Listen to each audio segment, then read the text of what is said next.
distinguished resource person, Father M. Jonas, esteemed faculty members, research scholars, dear students and our guests. It is a pleasure to see many of you gathered here to celebrate Indian Philosophers' Day. Today is not only about remembering about great philosophers, it is also about celebrating the habit of thinking deeply, questioning sincerely, and learning from one another.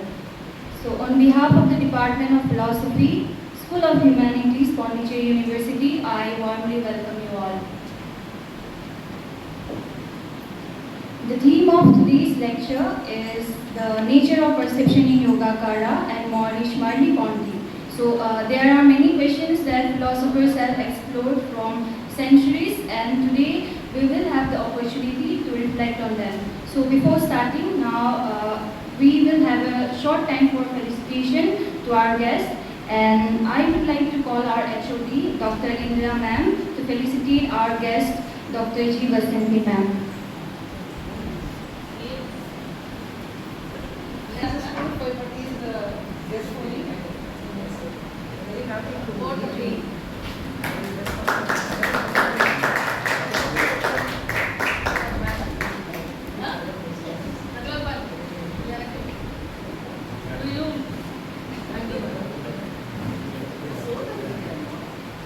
Now, I would like to call our Dean, Dr. G. Vasanthi ma'am, to felicitate our guest resource person.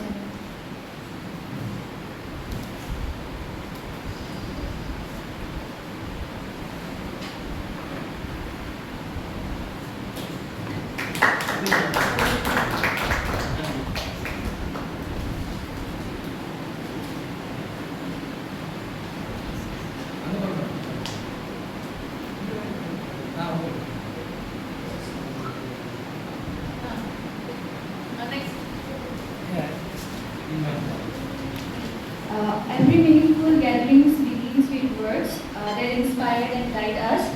Now, it is my privilege to invite Dr. G. Vasanthi ma'am, Dean of School of Humanities, Pondicherry University, to deliver the presidential address.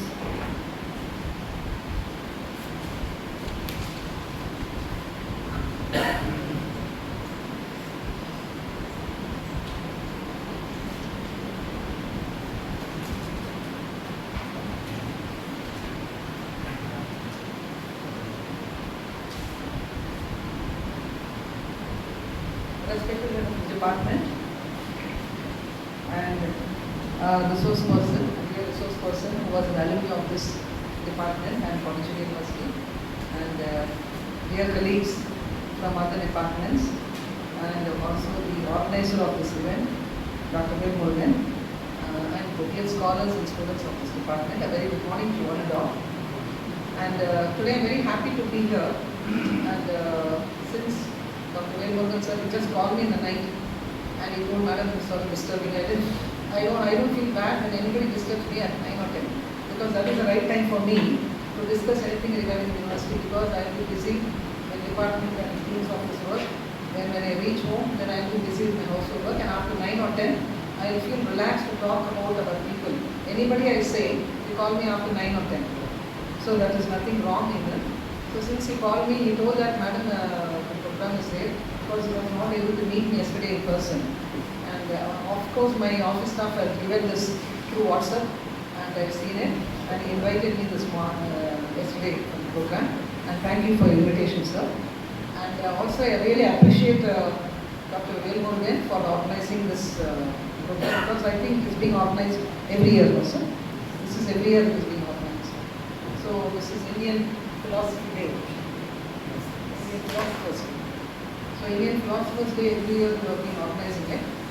And I think we all know the famous philosophers and why it is being organized, of course, in order to commemorate our traditional philosopher, Adi Shankaracharya. That is the main thing. And what I would like to say is, generally, the general concept, whenever we just have a dialogue, like any discussion with the friends, no? He is a big philosopher, very Jnani. Very philosopher, But that is all. No, we all have. I've seen. Well, only today I see the sculptures of various photos. No, depictions of various philosophers on the wall. Yeah, so far I don't noted. Since I just came to know about this function, I'm just looking around and I've seen everything there. Maybe they would prepare for the knack. I think it's for knack. But anyhow, I really appreciate. And this is what I feel is the truth behind philosophy. It is the truth what we speak. So we all remember, I just remember as a student, generally is a big Aristotle, very Aristotelian, so very safe. That time as a student, I didn't realize that he was a philosopher or anything. I used to think that something like that. But after becoming elder stage, then I realized that those are all philosophers. Because we didn't have any subject in the schooling. Every day say, our friends will say. So what I feel is, this, you should always have a proper philosophy in your mind. Because you are all a student of philosophy and you know the various stages of philosophy, and also you have the philosopher, world philosopher, which days will also be celebrated throughout the country, throughout the world. So this has to be followed every year. I think this is being done earlier, and I request, I congratulate the head of the department and our Dr. Velmurugan, the department who has organized this program, for taking this initiation to organize this program. Also, I thank our resource person. Just now I was told that he was an alumni of this. I really appreciate you, sir, for taking this position of yours as a faculty in a college, and it is a credit to your department also. And when you are being invited for this program, I think it is a big credit for you, because whenever we see, when we studied, even I studied here in the university, so I didn't know that I would become a faculty here. Then when I entered this university as a faculty, it was a big credit for me. I felt that being a faculty, a student of alumni of this university, I become a faculty. So the same thing, when anybody invites you also, you may also be in one position or the other, and you may be also there in the same seat. We may be in different positions, or we may be away from this university, when you are going to become a faculty like them. So one day or the other, I really encourage every one of you that at least one or two should take the chair or this position today one sir has taken. So wish you all the best, and thank you for inviting me.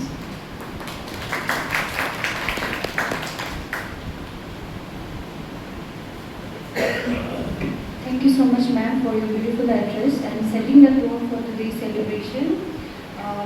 So now, to formally introduce today's program, now I'd like to invite Dr. S. Indra, ma'am, Head of the Department of Philosophy, to deliver the introductory address.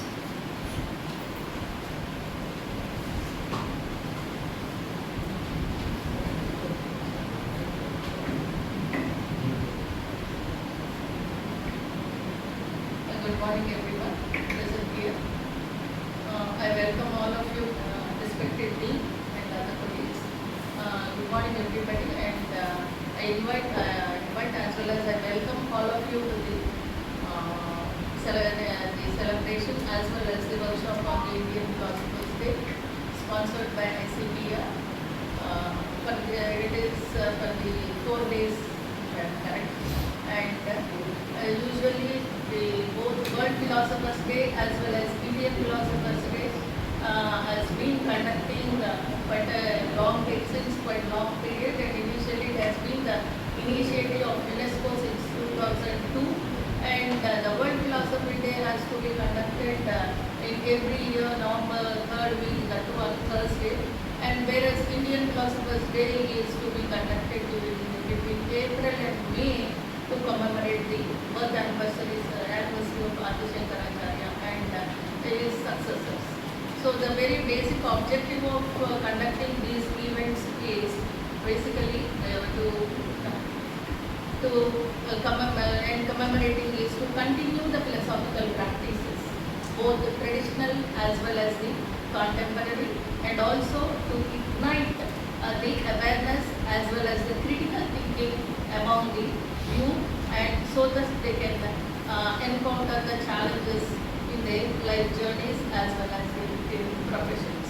And finally, upholding this Philosophers Day and making them to aware, mainly because to because it helps the people or the individuals and new people like philosophers to become the future forerunners of the they just like the previous philosophers. So with this backup, and coming to this today's speaker, Mr. Arulappan and his alumni, and I think these philosophical practices are very much related to Arulappan. And in his struggles, and as much I know, and he passed through everything, and finally he was able to achieve his target. And I hope if I really remember, I have given one word like don't look back and look forward. If I remember correctly, I think he has blindly followed it, and in addition to that, his industry and his struggles, and you overcome that to be able to become the professor, assistant professor in Arulappan College. Once I visited there for this some PhD. Research. What is that? Research. What is that? For the research. Research department. To upgrade that department to as the research-oriented thing, and so that they can take the scholars for continuing the after masters to continue their research in that college. So today's topic, I think it is very much related to the both traditional as well as the contemporary issues. The topic, the nature of perception in Yogācāra and the Merleau-Ponty. Merleau-Ponty is his research PhD topic, if I remember correctly. Yes. So now I invite and I congratulate him for being in this position, and I think he is now guiding the students also, and I wish him all the very best, and now I invite him to the presentation.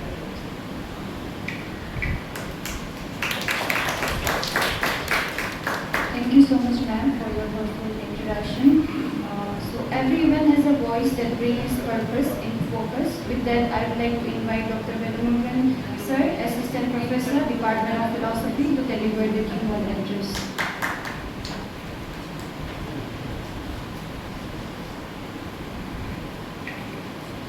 Good morning, everyone. Respected Dean, School of Humanities, and the Head Department of Philosophy, and the Head Assistant Chair of Asian Christian Studies, and the resource person, Dr. Arulappan from ANANDAR College, Madurai, and research scholars, MA students and UG students, and I welcome you, everyone. This event is going to happen, as head stated here, it's going to happen 4 days. Today is the inaugural one. The first series, the lecture series is one. We'll start with Arulappan, and the next event is going to happen 28th by Professor Selvam. He is going to deliver a lecture on Shankara, Wittgenstein, and Derrida. The third one is Dr. Balaj from Arts College. He is going to deliver a talk on theory of error from Nyaya perspective. Then the final one is the principles of philosophical counseling in Buddhist literature or Buddhist philosophy. That is going to deliver by Professor Lodhanal. So we are going to conduct this whole. So exclusively for benefit of the students. So I need your support and your presence to listen and get the benefit of their expertise. And other thing is that before going to what I give the keynote address, the resource person, as ma'am stated, that he is alumni of this department, and we both of us met in National Institute of Advanced Studies in Bangalore. His notes on Indian philosophy that helped me to crack my entrance examination in HCU. I got second position in HCU because of his notes, because he prepared notes. Previously we had a senior professor, V.C. Thomas. He used to come with always some small note like something. He always have the arguments. With that notes only he used to give the lecture. The same way he also followed, and he has the So small booklet from there. So he shared to me that notes. When I appeared at the entrance, then that helped. So in that occasion, I want to just now share that one how I just now very inducted to Professor Arulappan. And if I want to give this Indian Philosopher Day, why we have to celebrate, I want to say something from Professor Dayakrishna Ved. The way he interprets Indian philosophy, he says that, see, the Sankara's contribution, like from 7th or you can say that 12th century AD, one who interpreted Upanishads, Vedas. So if anybody want to write Indian philosophy, generally they take 3 sources, the major sources: Upanishads, Brahma Sutra, Bhashya, and Gita. So what Dayakrishna says that, if you see the chronologically, before Shankara, the people had the Jainism, Buddhism, and the philosopher also more in number in Buddhist philosophy. It goes more than 130 numbers, and Jains becomes more around 30. But whereas Advaita and other philosophers, they comes only less than 10. In that case, when you are going to historiography of Indian philosophy, how people are like projecting what a Shankara as what an Indian philosopher are projecting as a first one, why we have to ignore the previous philosophers. So he says that if you want to do the genuine research, the people need the intellectual honesty to interpret Indian philosophy. He says that this is the time to reinterpret or rewrite the Indian philosophy without any prejudice.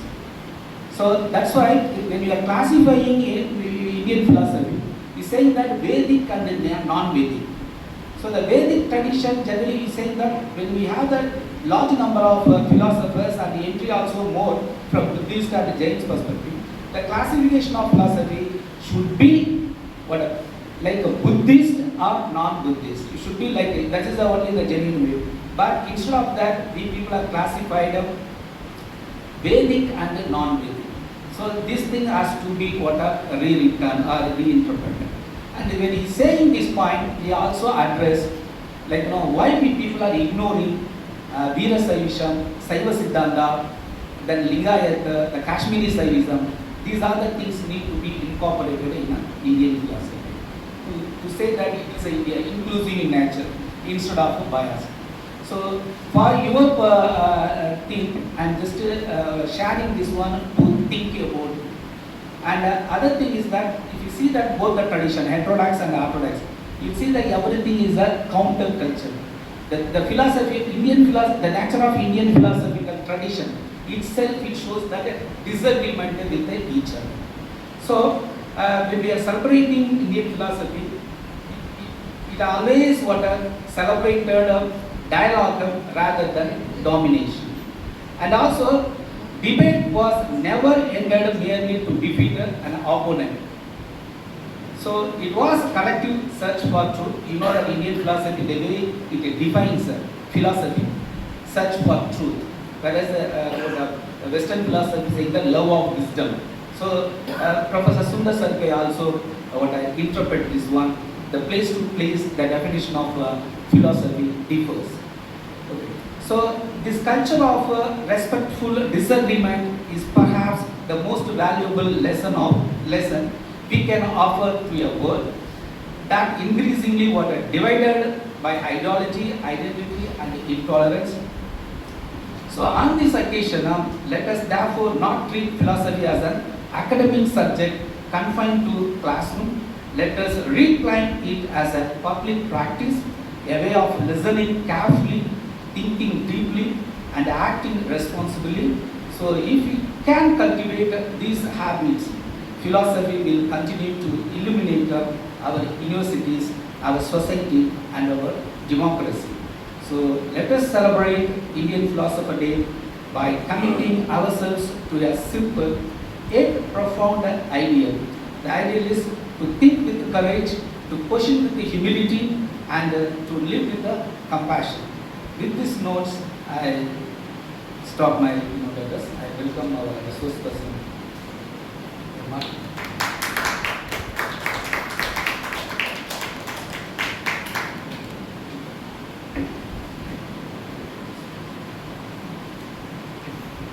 Thank you so much, sir. Your words have reminded us that philosophy is not something merely we should study, but also to live in. So now we come to the most awaited session of today's program. It is my honor to introduce our distinguished resource person, Dr. M. Arulappan, sir, Assistant Professor and Head of the PG and Research Department of Philosophy at ARUL ANANDAR College, Madurai. He holds a PhD in philosophy from Pondicherry University. He also has a postgraduate diploma in guidance and counseling and an MSc in psychology through the Institute of Distance Education, along with an MA in philosophy from Pondicherry University itself. He completed his bachelor's degree in philosophy, history and political science from St. Francis de Sales College, Nagpur. He has also qualified both UGC NET and SET in philosophy. So may I now request Dr. M. Arulappan sir to kindly deliver the lecture.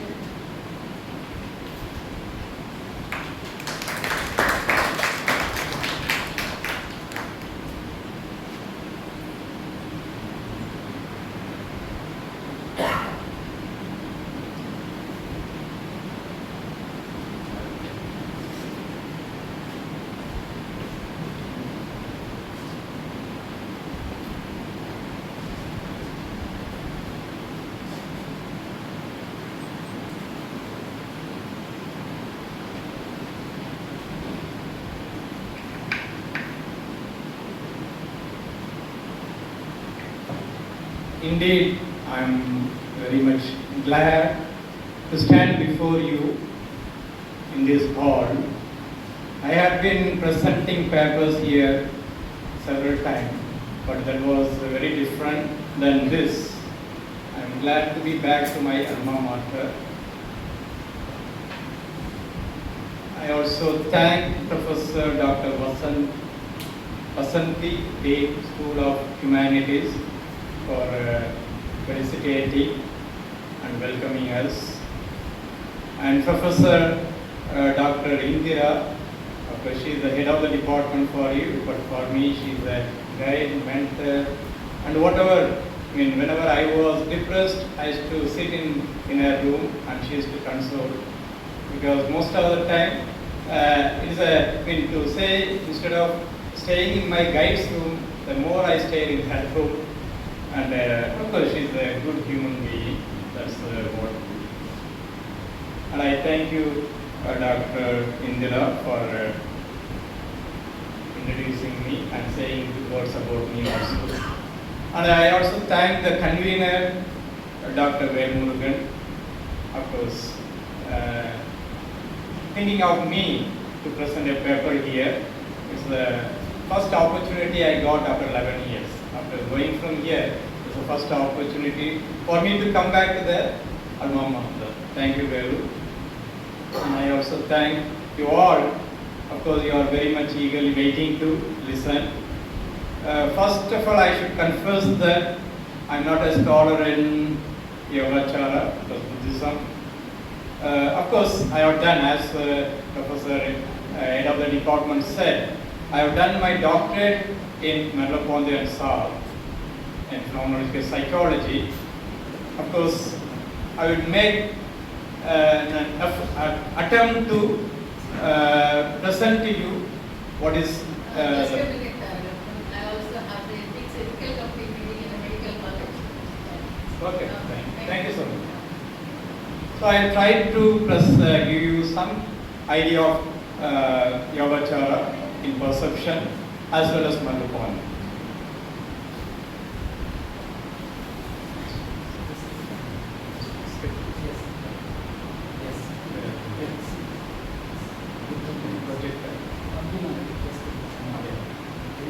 Anywhere on the screen. Okay.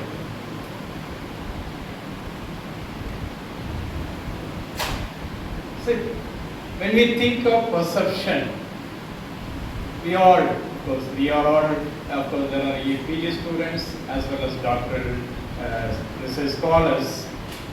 Our understanding of perception is very different. But when we think of others, they think what is there to philosophize in perception? Because according to many of them, perception is just given to you. I am able to perceive that almost 25-30 students are sitting in front of me. And you are able to see there is a slide is in front of you. And you are also able to listen the noises of the fans. And of course, amongst that, I am also trying to shout aloud. So you are able to, so they think, what is there do you need and why should we think of perception or why it is a philosophical issue? That's what many of them or many of us think. I mean, even I can include us also. So though perception appears to be one of the most immediate and directly given to us, but it is a problematic for us because we see objects, we hear sound, and we touch the surface and see it is hard or soft. And we move through the world and seems that world is existing independent of our experience. Because I am able to see there is a duster and it is existing without I touch it, I see it, whatever it is. But yet, philosophical reflection reveals that perception is not as simple as this. Perception is not as simple as it appears to be, because I have taken a cup, an example of cup. Of course, it is here, and there are 4 cups in front of you. When I see a cup, I think a cup where I can pour some water and drink. For somebody else, it could be a cup where they can pour, of course we are from Pondicherry, a bit of wine and have a sip. So 2 of us or 2 of you don't see an object, though an object is existing, we don't see it in the same way. For one, it is a cup where I can use it for having water. For somebody else, it is a wine or something else. You can think of differently also. So, what is perceived? Is it merely we perceive them neutrally without any attachment to it or without any meaning given to it? Do you perceive? Of course, normally says go to thinking themselves. Okay, do we perceive as pure as that object appears to us? Many of us will say no. Many of us will say no. So therefore, the central question arises that do we perceive reality directly, or can we go to thinking itself or things in themselves, or what we encounter as reality is already constituted through some structures of consciousness or embodiment, because consciousness is a Yogācāra term, embodiment is the Merleau-Ponty term, that's why I used it.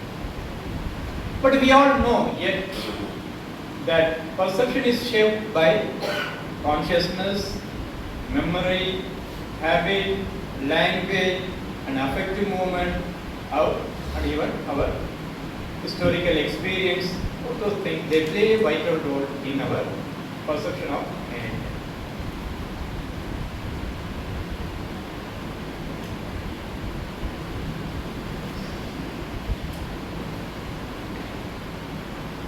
When we think of philosophy, and the problem of perception has been there from the time of any systematic philosophy we could call it. So, most of the philosophers thought the perception could be representational model. That's what they were thinking. So, modern philosophy, they were thinking that people approach perception from a representational model. What is a representational model? It is nothing but I see an object, an external world, independent object existing outside my mind. It is not in me, it is existing outside. Then by seeing it, you get the raw impressions received through various senses. Okay, we have 5 senses. Through senses we get the impressions. Then they say we form a mental representation. If I say tree, we all will be able to just fantasize how a tree would look like. But it could be of any type of tree. It could be mango tree, it could be neem tree, whatever it is. But that also differs from person to person or culture to culture. If in my region, if there are more mango trees, I am automatically tend to think of those mango trees. If some other region where more of neem trees are available, so you are automatically tuned to that tree. So the mental representation is being brought in like this. Here, when you think of this mental representation, there is a dichotomy between the subject as I who perceive it, then the object as something which is existing outside my mind. So there is a dichotomy of a subject and object. The perceiver and perceived started coming into philosophy. So you know, John Locke is famously known for his representation. So the perceiving subject and perceived objects are consequently treated fundamentally as a separate. They are as a two separate things. And perception becomes the process through which subject acquires knowledge of an existing object and independently of the subject experience. So is it possible? The question is that, is it possible that I can perceive something without being any attachment or anything given to it? Of course, this model leads to fundamental epistemological problem or difficulties. Because the perception we take provides us access only to the internal representation. So because I form an internal representation of a particular object which is existing in front of me. If it is only a mental or internal representation, how can it correspond to the reality which is existing outside? I'll take the same example. If I have a mental representation of a neem tree, because the neem leaves are very thin, all those mango leaves and neem leaves you think of. And in the month of March and April, of course, now I have seen it is very beautiful campus with greenery. In the month of March, April, you will see most of the neem trees, there will be no leaves around. So, my mental concepts or mental representation may not correspond to the reality which is existing outside. So, that is what it is being asked. If perception provides access only to an internal representation, how can the subject establish whether the representation corresponds to the reality which is existing outside? That's the basic thing we ask. So, I'll just little move to Yogācāra and Merleau-Ponty, how they try to attend this issue.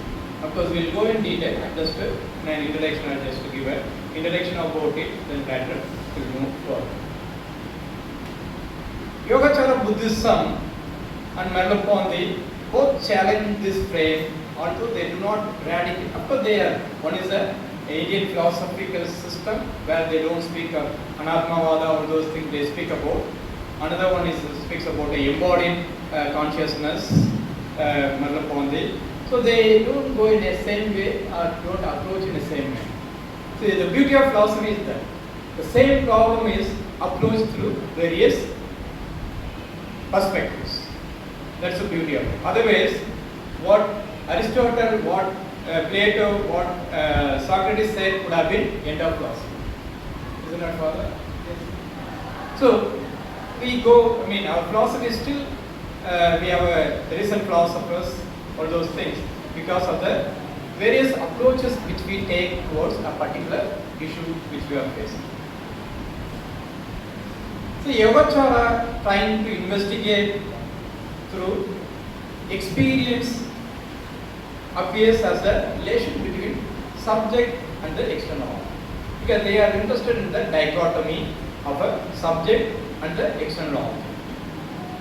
So of course I will be introducing, of course we might be, some of you might be good at Indian philosophy. So Vignapati Matra, that is consciousness alone. Or I mean, it's of course I will explain it in little detail. It's a variously interpreted. So he is trying to analyze consciousness alone, and he speaks of various 8 types of consciousness and 3 types of natures and the transformation. All those things we try to address. Of course, the central concern is not simply whether the external world exists, but rather how we experience what is perceived and perceived. That's what is most important in a Yogācāra discussion. On the other hand, Merleau-Ponty deals with, or he challenges the empiricist as well as rationalist approach, or he uses them as an intellectualism. Of course, he rejects the empiricist approach, because empiricism, what is empiricism? Okay, some are busy with mobile phones. What is empiricism? Are you a philosophy student? First year, second year, or PG, PhD? UG third year. Okay, somehow come. Good, you are welcome. From Tagore Arts College. Okay. So, Merleau-Ponty is trying to challenge the empiricist as well as intellectualist approach. Because empiricism, for them, the idea that perception begins with an isolated sensory data. I see something, so from there the perception begins. Then I interpret, and or I give meaning to that particular things. But whereas intellectualism or rationalist standpoint is, they try to claim that, or they make a judgment. The act of judgment is involved in intellectualism, or act of interpretation is involved in intellectualism. So here, perception is instead rooted in the lived body, according to Merleau-Ponty. So he rejects both empiricism as well as rationalism, but he says perception is rooted in lived body. Of course, I will explain in little detail about it. So which is situated, already situated within the, and engaged with the meaningful world. So I don't go detail about it because I will be dealing with that. So the body is not merely an object that a subject possesses, rather it is the subject's primary mode of being in the world. You would have come across the term being in the world in Heidegger phenomenology. So the central argument or central concentration in this paper is that Yogācāra and Merleau-Ponty's 2 different approaches to critique of representationalism, and of course how do they come up with their own model or own theory on perception. Then I tried to do some kind of a comparison between, of course it is a far-fetching comparison between Merleau-Ponty and Yogācāra. Of course there will be some differences, the convergence I just try come up with. Then tried for a non-dual relational phenomenology. This is what the project which I am taking it here.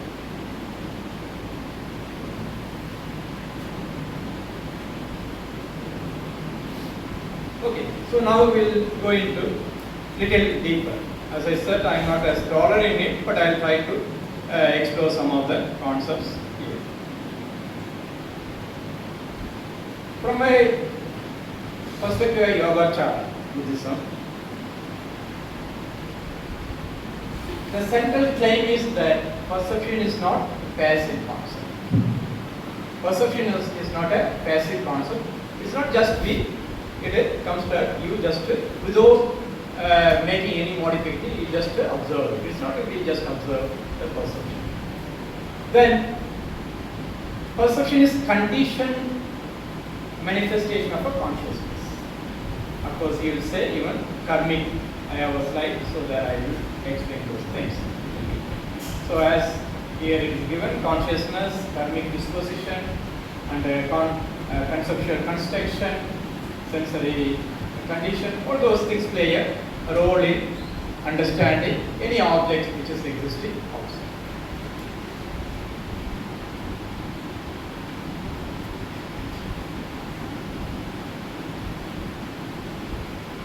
So Yogācāra, I mean the ordinary subject-object model of Yogācāra. And see here, the experience appears as a straightforward thing, and a pursuing subject encounter it and as an independently existing object. So, for example, I see a tree. Of course, it's a common sense assumes that it is independent I and an independent tree. Both encounter each other. And even some ecologists would say that the tree speaks to us. I don't want to go into it, but I will stick on top first. So, and I and tree, there is a perception plays as a bridge between I and tree. How I perceive that matter. Perception is a medium through which the relation between the I and tree is being done, being carried out. Of course, Yogācāra critically examines this structure because I am subject and object, or I am tree, whatever it is. Because they argue that the subject-object division is not necessarily an accurate representation of a reality. Because it need not be, it cannot also represent. So they say both poles are, that is whether it is the subject or object, both poles are conditioned by the consciousness and it underlies its underlying dispositions. Then they introduce a term, Vignapti. So of course the term is differently interpreted. It's a Sanskrit term, it is differently interpreted. Some translate it as a manifestation, some say it as a perception, cognition and representation.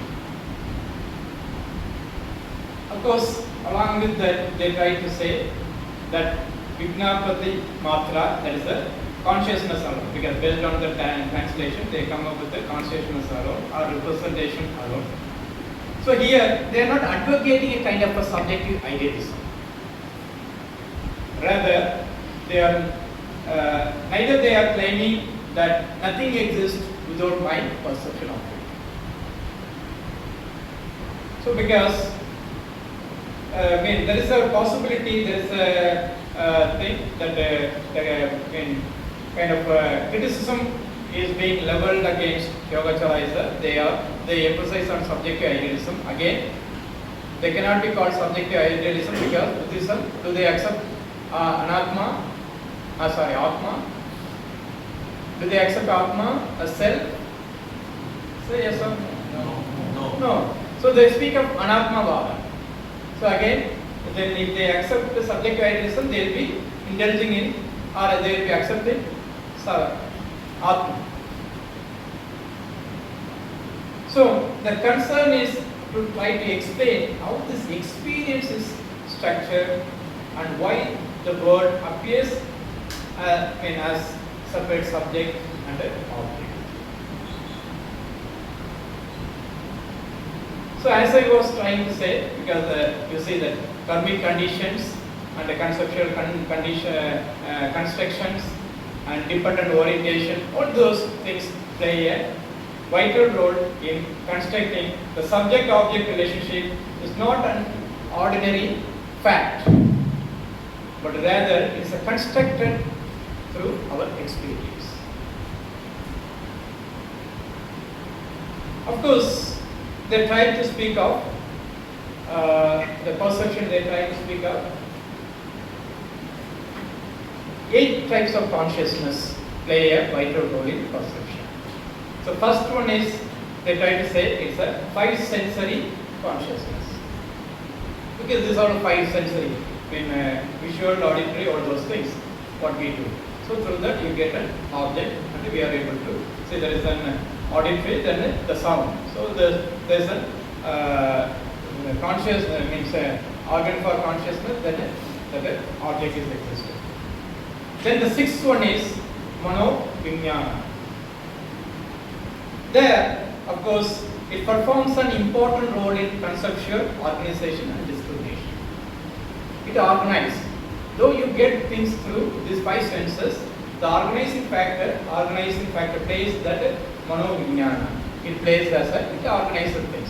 Otherwise, you get as a raw, because I perceive only a raw things, raw material. Okay, the color, shape, size, all those things.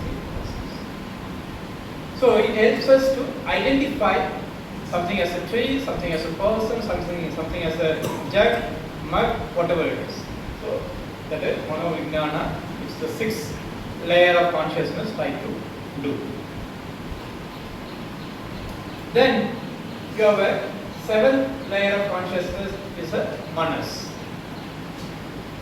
Of course, manas is associated with self-grasping. It appropriates the experience through the structures of I and mind. The significance here is the analysis of subject-object duality. So sorry, because this will be repeated because that's how the narration or philosophical system goes. Because we don't think SR is all the time using that subject, because the discussion is on that point. So the world is not merely perceived, it is perceived from the standpoint of an appropriating object. So the distinction between I and world therefore cannot be treated as an entirely self-evident structure. So Yogācāra analyzes the process through which the subjectivity is constructed and maintained. So that's a 7th plays a vital role. And the 8th one, of course, it is a very important thing. It is called a storehouse of consciousness. Of course, there is a misconception that Alaya Vijnana, of course, the storehouse of consciousness containing karmic seed. Here, many of us are forced to think that there is if you have some knowledge in psychology, there is an unconscious layer. Because Freud would speak of 3 layers of consciousness: conscious, subconscious, unconscious. So there is a possibility of thinking that it is kind of an unconscious layer, but it is not. They make it very clear. Again, it is not also, because it's a storage. Okay, so many of us, except maybe Hume, all others thought there is a self. For Hume, is there a self? What is self for him? It is nothing but a bundle of, what is it? Bundle of impressions. Okay, so he doesn't accept. So here, the same metaphor or analogy can be applied here. So there is a storage, but this storage is not what we understand as a metaphysical anatma, because Buddhism will not accept or go in line with that. So therefore, Yogācāra, the 8th consciousness, Alaya Vijnana, is described as Yogācāra's fundamental continuity of consciousness. Because of this only, there is a continuity exists. And the concept should not be misunderstood as a modern psychological term, I already explained to you, nor as a substantial metaphysical position. So they try to speak of three natures, three modes of perceiving reality, how the realities are being perceived. One is an imagined nature. Parikalpita swabha, that's how they say. So where imagined nature refers to the conceptual construction through which subject object are understood as independently existing reality. So it is a truth because of this imagined nature we imagine there is as though there is a two entity as a subjective entity and an objective entity exists. Then there is a dependent nature where the phenomena arises through causes and condition. The relational emergence never is in isolation. So perception depends upon multiple conditions. It is not a one single layer which defines what the perception is. Because our culture may play a vital role. Because of course father is sitting here, but I have never been to foreign countries. But I heard people say in many of the Western countries or US or UK, if a boy and girl walk together, they don't see it as unusual. If a boy and boy walk together, they see it as unusual. You understand what I mean? So, because that culture plays a vital role. In a Western country, a boy and girl moving together is a normal thing. There is nothing wrong. But it is not the other way around. So therefore, there are many things which plays a vital role, like sensory faculty, sensory object, consciousness, attention, memory, conceptual activities, and disposition and causal condition. These all play a vital role, so therefore it is called a dependent nature. Then of course the third is a perfected nature. It refers to the realization of reality in the absence of a imagined duality that is superimposed upon the dependent experience. There is nothing but. So, in the perfected nature, we realize that because of our ignorance, because ignorance is a term used in Indian philosophy, because of our ignorance, we are perceiving things, there is as a duality we are perceiving. As the dependent nature is being playing vital role. So they wanted to see beyond that from a perfected nature. This does not mean that perception disappears or the world ceases to be experienced. Rather, the mode of experiencing is transformed. So there you get a transformation. It doesn't mean I don't see the same world as I have seen here, as I have experienced in the second mode or second stage. But everything is there. But I will explain you a little later about that transformation. Because so they speak a Yogācāra. The term Yogācāra. What do you understand by the term Yogācāra? There's an yoga is involved in it. Of course, I have a beautiful picture also to show you about it. You see the transformation. So it is a meditative state. Only will help us to realize or get rid of this duality. That's what it means to be good. If I have to put it in a simplistic state. So the stages are like a dualistic state, then meditative insight, then Ashriya Paravritti state. The transformation of the basis is a basis, a fundamental reality turning out to be consciousness itself. So you are consciousness of yourself.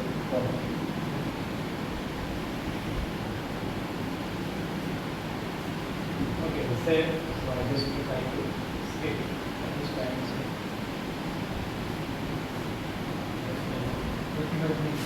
Okay.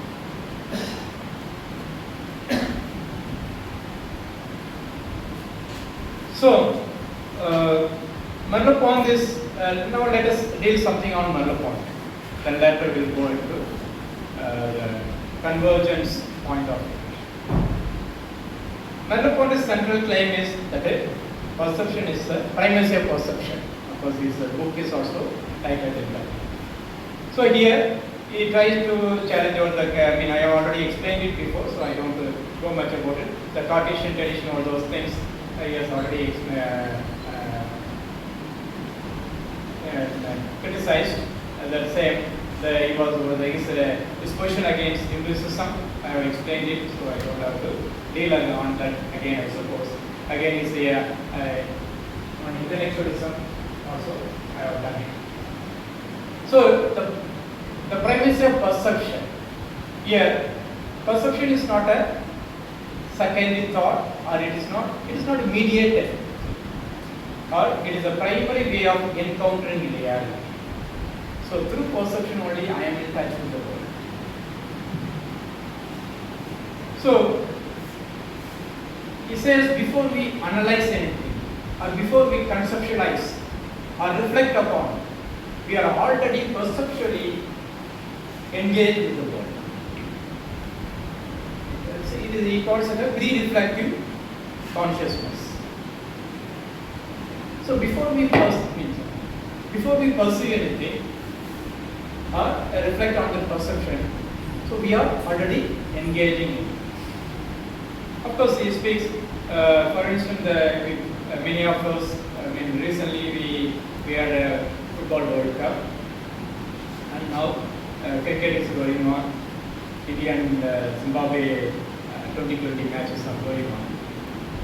The body, when the ball is being hit, nowadays you see wonderful things that they jump out of the boundary line and catch and jump inside without keeping their legs outside, jump inside and catch, or push it inside and try to catch themselves or somebody else catches.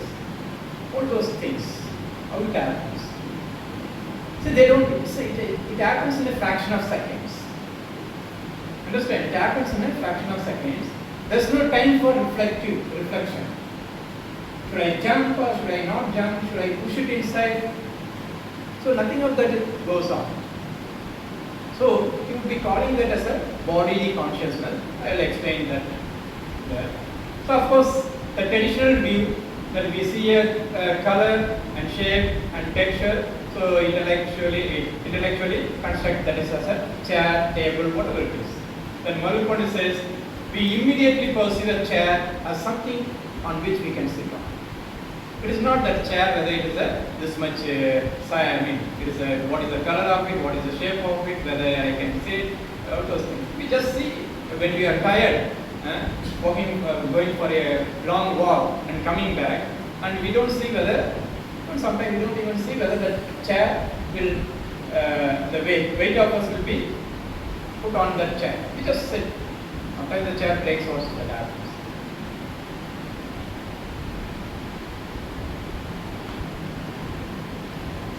So perception is embodied, that's what he says. The body is not an object I possess. I am the body, he says. It's not I possess. Because I have a pen, I have a duster, I have papers, it is what I possess. But he says, I am body. Okay, in South also we will use, I am freedom, he will say. Okay, so there is a difference between I am free and I am freedom. So the body is not an object I possess. Rather, I am my body. It is the primary medium through which the world is being experienced. There is no body. Can we? Of course, you might come up with the other question, because once we die, our body lies. I don't experience. There could be questions we could raise also. But he says, I am my body. It is the primary medium through which the world is being experienced. Because we perceive not as a detached mind, but through eyes, hands and movements So postures, bodily orientation, habits, practical engagement, all those things are involved in our perception. So therefore, the body is not an obstacle between consciousness and the world, it is our way of having a world. So, of course, people with the blindness, all those things, when it is being asked, so he says, I may be blind, but my body, because I heard when I was studying, I had a friend by name Kannan from English department.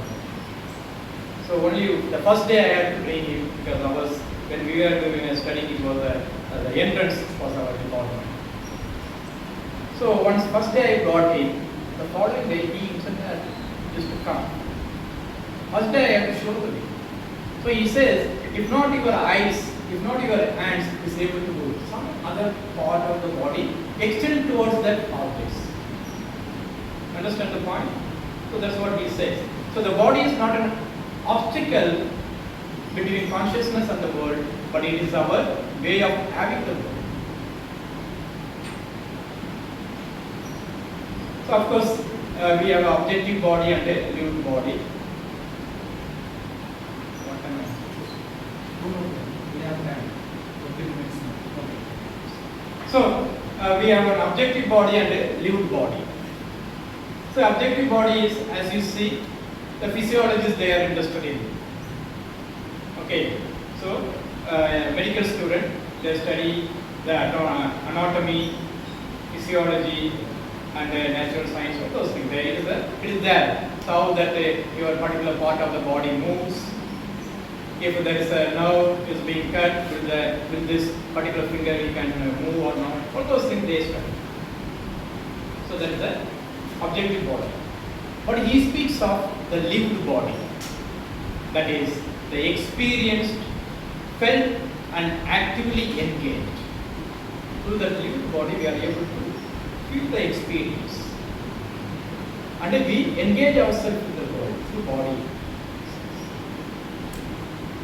Without body we cannot engage in this.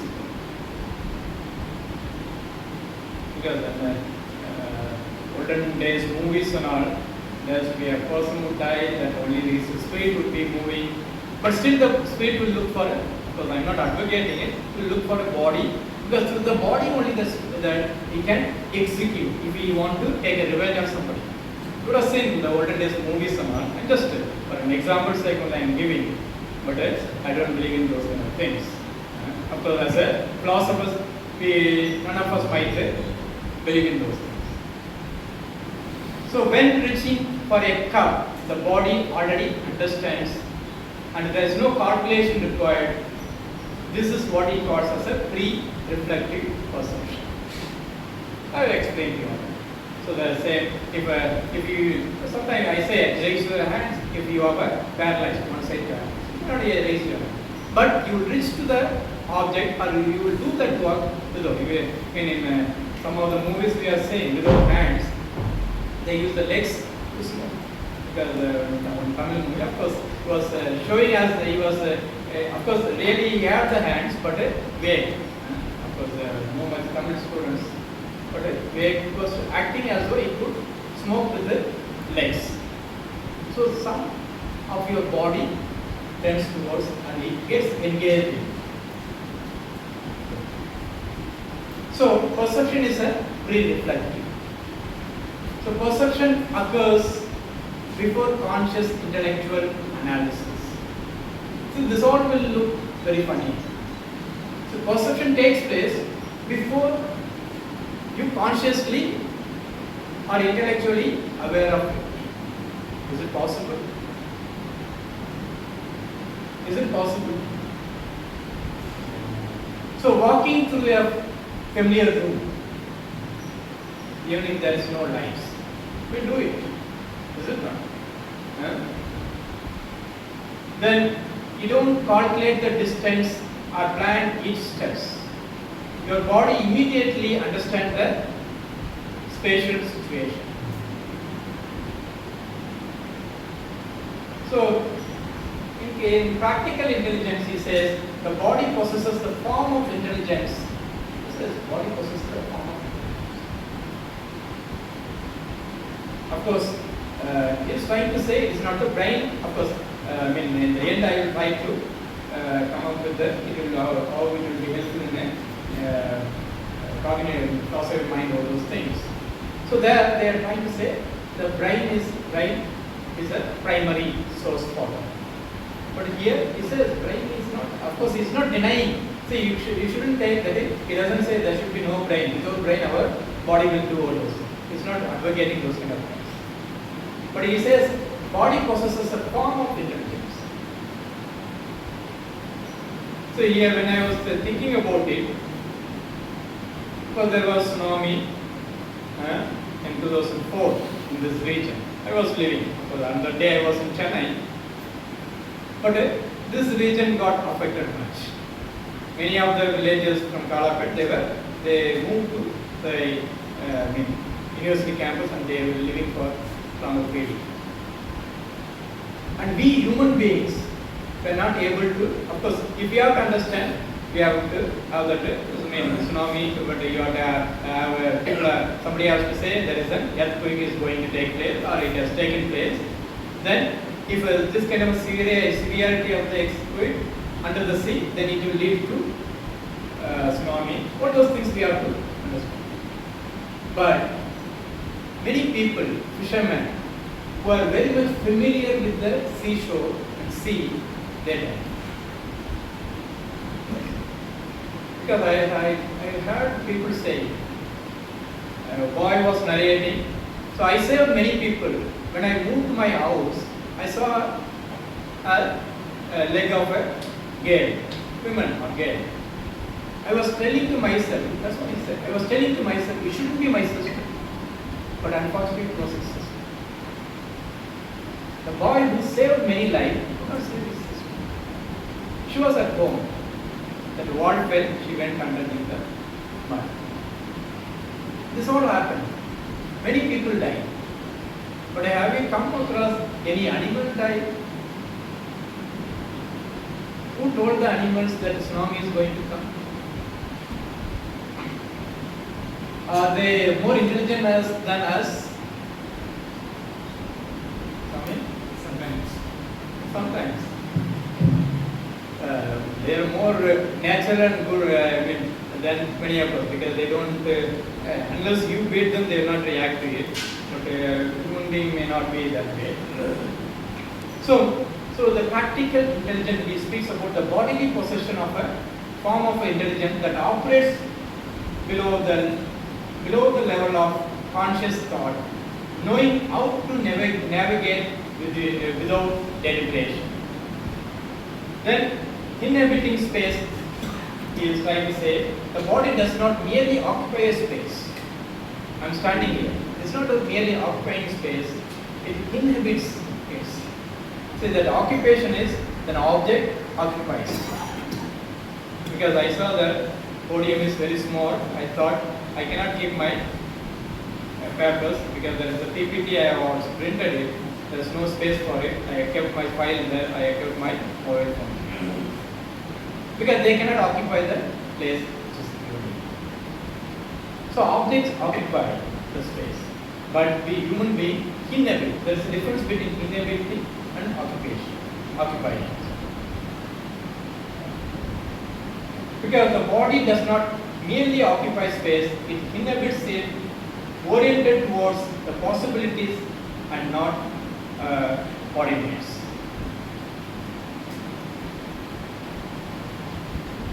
So of course he speaks of a bodily schema. The body perceives the world in terms of what it can do, that he calls as the motor intelligence. So there you see cycling, all those things when you learn. In the beginning when you learn music or cycling, so you have to say sa, re, ga, like that, or you have to train. Once you are trained, so it is automatically, the person may be thinking of something or he may be talking to you, but he will be playing the notes perfectly. Okay, because his mind, or he might be talking, having a conversation with his someone who is sitting next to you, but he will be playing also.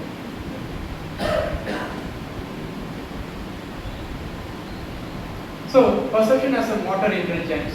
Merleau-Ponty says that body is never a passive observer. Body doesn't passively observe the changes. So nowadays we are in the month of July, but do you get rain very often now? It's not.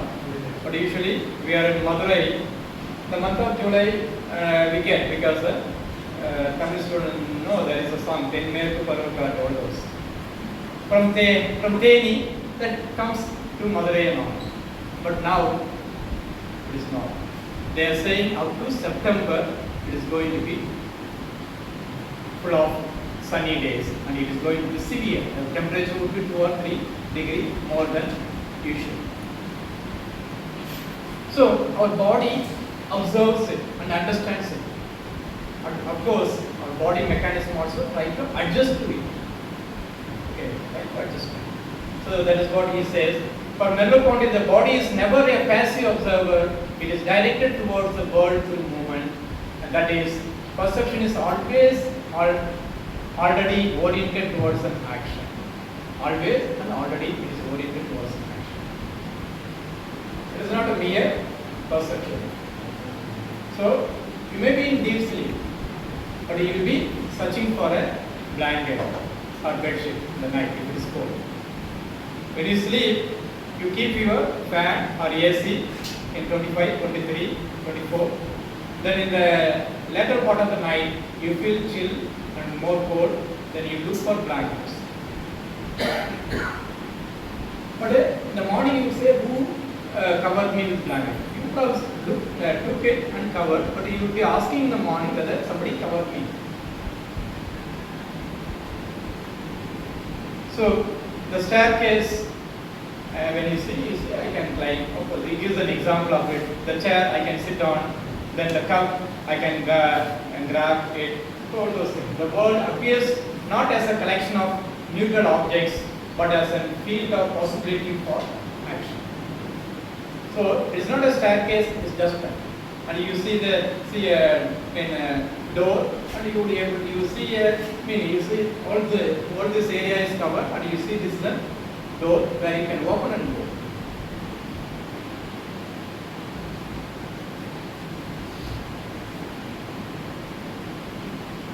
So objects appear within meaningful relation. So objects never. Maybe it is. Even to say this is useless is that's some kind of meaning you are assigning. Even to say it is useless, you are assigning some type of meaning. There are times you would be just kicking a stone aside. That means the stone is disturbing you, so you are just kicking. So you are still there. Maybe not positively you are approaching it, but negatively or you are doing it. The perception is always partial, yet open for orientation towards future experience. He says perception is not a complete. There is a possibility for a future orientation.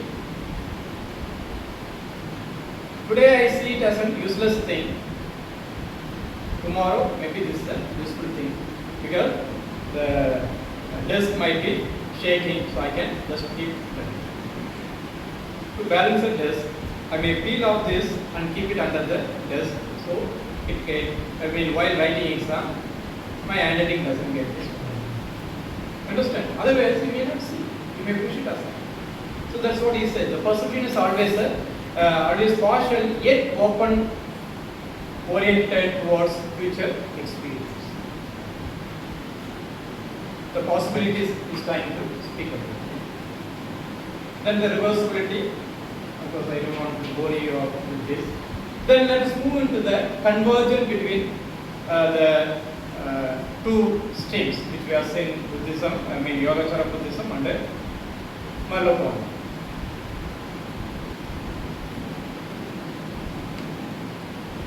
See, the focus of Buddhism is transformation of consciousness. They don't want to just be in that, the duality, of course, not in the realm of duality, and to transform or go beyond. That's what they are interested in. Whereas Merleau-Ponty is interested in embodied perception. And here Yogācāra speaks about liberation from delusion. Because there are times you are deceived. Descartes has said there will be demon who will deceive you. So he was questioning everything, is it not? He was questioning everything and saying, because there could be demons who can deceive me. But finally he arrives at the certainty of cogito and says, I as a thinking subject cannot be, it is not a deceiving thing for me. Maybe an object, because we are living in a country like India, so we see very often mirage. It's a famous example. So on a road you see as though there is a water, but when your bike or your car goes close to it, but it is not. You have thought maybe it is right there, but it is not. So it is a liberation from delusion. Then on the other side, he is trying to speak of a lived body where you get engaged with, or you are immersed with the world and you understand the world. Then of course the 8 layers of consciousness, and of course on the other side he speaks of the pre-reflective engagement. Here the 8 layers of consciousness, there is a pre-reflective engagement. So 3 natures, and there is a corpus and a vijnana matra, and a other side he says intertuning of a body and body. So there is a connection between body and body. So you cannot separate. If you just think deeper, because when I started reading Merleau-Ponty in the beginning, after I also found it very hard. Later, when you go deeper, it says whatever he says are very much true, and that we cannot negate it. Of course, we can criticize. By criticizing, new philosophy emerges.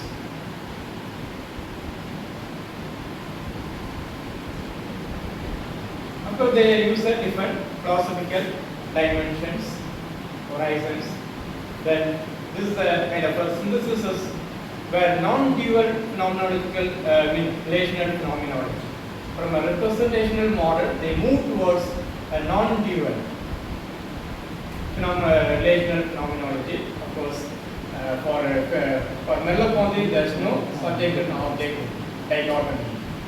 Okay, my body, even he doesn't make a myself, my Atman. Okay, even he says body, which is in touch, or which is engaged in, or which is existing in, situated in the world. So, how can this be helpful in future studies? The sources for contemporary philosophy. Of course, in philosophy of mind, we have either anyone working on philosophy of mind, doing research or something. If we go to, they say, for JM, Hyderabad, philosophy of mind is there are many scholars working on, and the department is known for that, and challenges the computational and representational theory by locating meaning in relational embodied process rather than the internal symbolic state. Then the embodied cognition. Of course, there are a lot of neurosciences which are dealing with this.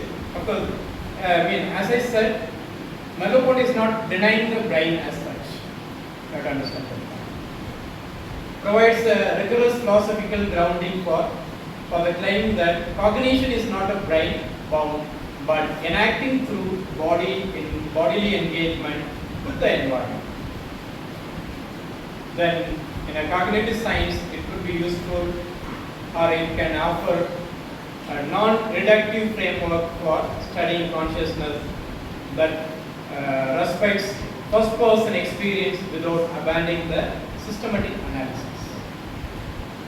So, first-person experience without abandoning the systematic analysis. Of course, we do analysis because Husserl says, go to thinks to themselves, but he also does the analysis, which doesn't know.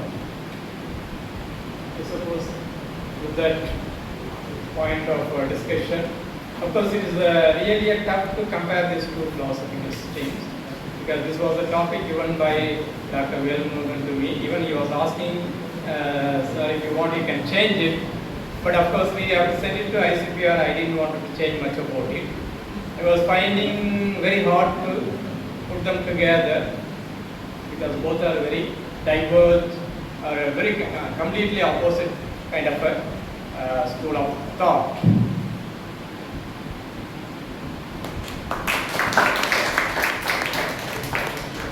Did I make some sense? Guys, now is open for discussion.